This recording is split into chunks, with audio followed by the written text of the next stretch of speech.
The Cursed Carnival.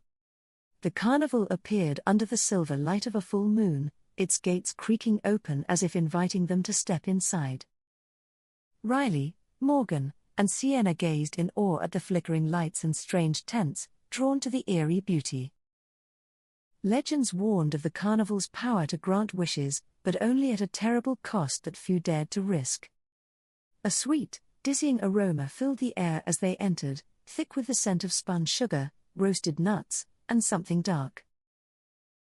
The ringmaster, Jasper, stepped forward with a sly smile, his eyes gleaming as he welcomed them to wonders and woes. "The carnival appears but once a century," he said, his voice both melodic and menacing, granting wishes for those who dare. Riley felt a shiver down her spine but was determined to protect her friends as they navigated this strange place.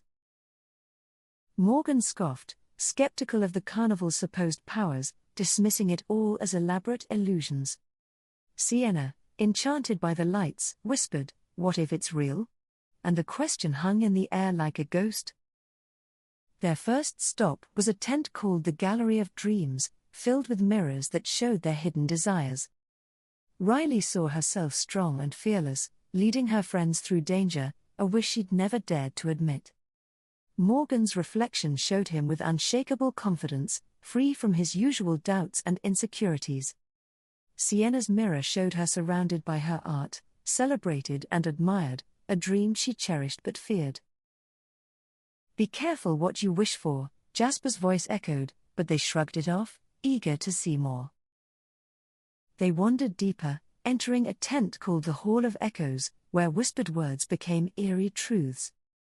Riley heard whispers of doubt about her leadership, the voices pulling at her insecurities like sharp thorns. Morgan heard laughter, mocking his skepticism, as if the carnival itself found his doubts amusing. Sienna heard whispers of her art's worth, each echo striking her with fear of failure. They stumbled out, unnerved but still intrigued, determined to face the next attraction. The carousel of wishes spun slowly, with painted horses that seemed to breathe as they neared. Each horse bore a golden plaque, promising to grant a wish with a single whispered word. Riley hesitated, sensing danger, but Sienna eagerly climbed onto a silver horse and closed her eyes. She wished for endless inspiration, but as the carousel turned, her mind filled with chaotic, overwhelming visions.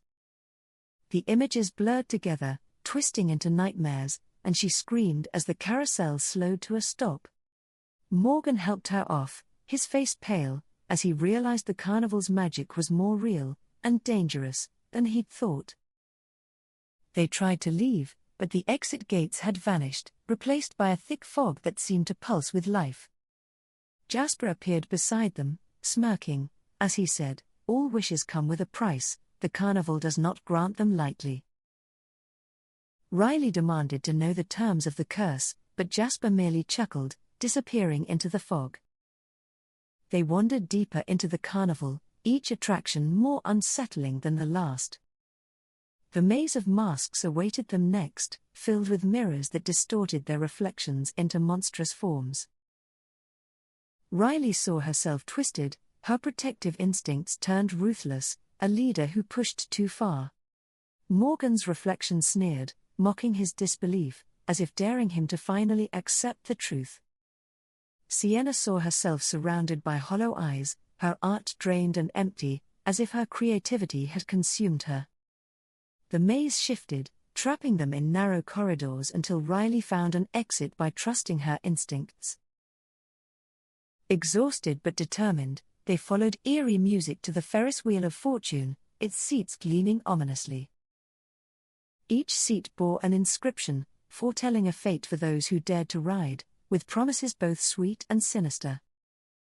Morgan, feeling defiant, climbed into a seat inscribed wisdom, hoping to see through the carnival's tricks. The wheel rose, and with each turn, knowledge flooded his mind, each truth darker and more painful than the last. He saw visions of his friends' fears and weaknesses, leaving him shaken as the ride finally ended. Riley helped him down, realizing they needed to confront the source of the curse, not just its attractions. they gathered their courage and ventured to the grandest tent, its entrance marked Jasper's court. Inside, they found Jasper seated on a throne, his expression smug, as if he'd been expecting them. Riley stepped forward, demanding he lift the curse and let them leave, but he only laughed. Jasper revealed the curse was born from unfulfilled desires, fueled by those who wished without understanding. The carnival feeds on wishes, he explained, and those who seek without wisdom are its lifeblood. Sienna, realizing the trap, whispered, "We have to give up our wishes or be trapped here forever." Morgan nodded, finally understanding that his doubt had shielded him from temptation. Riley, struggling with her protective instincts, reluctantly agreed to abandon her wish for strength. Sienna took a deep breath, releasing her dreams of fame and recognition, feeling a strange sense of peace. Morgan, humbled by his experience, let go of his desire for unwavering certainty, accepting his doubts. Jasper's eyes gleamed with frustration as their wishes faded, weakening the power of the carnival. The tent began to crumble, the carnival unraveling as they cast off their desires one by one. Jasper, furious, tried to bind them with dark tendrils of magic, but his power weakened with each wish released. The friends held onto each other, united by their shared resolve, as the cursed carnival dissolved around them.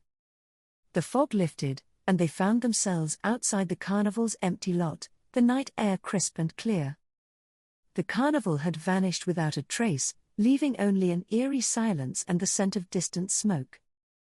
Riley, Morgan, and Sienna exchanged quiet looks, each understanding the price they'd nearly paid. As they walked home, they felt lighter, their burdens lifted, with a deeper understanding of their true selves. The cursed carnival would return in another century, but its magic would hold no power over those who knew the cost.